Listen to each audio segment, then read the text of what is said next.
Hi, Noah Perkins here. I read it so you don't have to, and today we will be reviewing Star Wars: The Force Awakens. Now this book does a great deal of fleshing out the characters, while at the same time filling in the holes that were left unanswered in the film. The novelization of The Force Awakens sticks closely to the events depicted on screen. Perhaps a little too closely for my taste, but understandably, some constraints may have been placed on the author. This is not meant as a major criticism by any means. The story just felt a little held back at times, and I would have appreciated more creative interpretation. That said, I was grateful for the additional information doled out over the course of the book. How did Poe Dameron get off Jakku? You find out the particulars in mostly satisfying ways. More time is devoted to the scenes in Maz Kanata's castle, including the appearance by someone from Rey's not too distant past. Surprised, no one lost a limb in the film. A pleasing scene in the book addresses that and answers a long-standing curiosity that Wookiees involving arms and sockets. I was hoping that Rey's Force vision would have received more clarification in the novel, but the scene plays out well enough on page. Additional time is spent on the science between Starkiller Base, so you see just how it differs from the previous Death Stars, and how much a more threat it is to the galaxy. We don't find out anything more to know about Lor San Tekka, which surprised me, actually. Odds are, if we get any substantial information regarding his background and connection to Leia, we'd see it in the books or the comics. Captain Phasma and General Hux aren't elaborated upon either.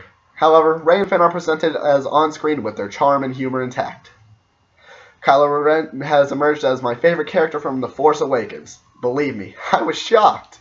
Villains aren't usually found in my favorite character list. However, he's fascinating, both on-screen and in the novelization. There isn't much more time devoted to his inner workings in the novelization. At least, not as much as I would have wanted. He goes back and forth from trying to decide if he should be on the dark side or the light side.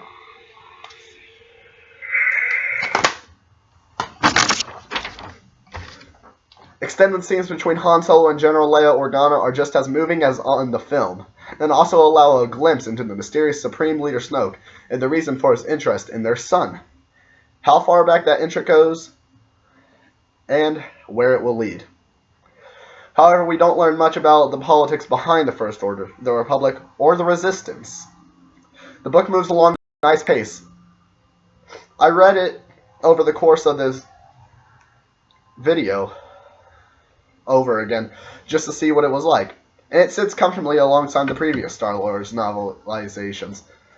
I saw The Force Awakens before in the theater before I read this, and one more time after reading. Was my experience of the film enriched by the book? Yes, no question. Is the novelization worth reading?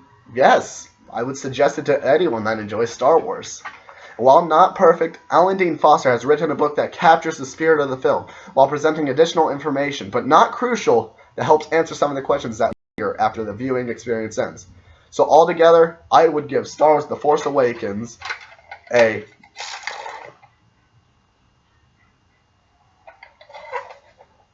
7 out of 10, and I strongly recommend this book. Thanks for watching.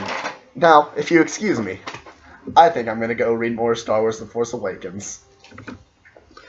Da, da, da, da, da, da, da, da,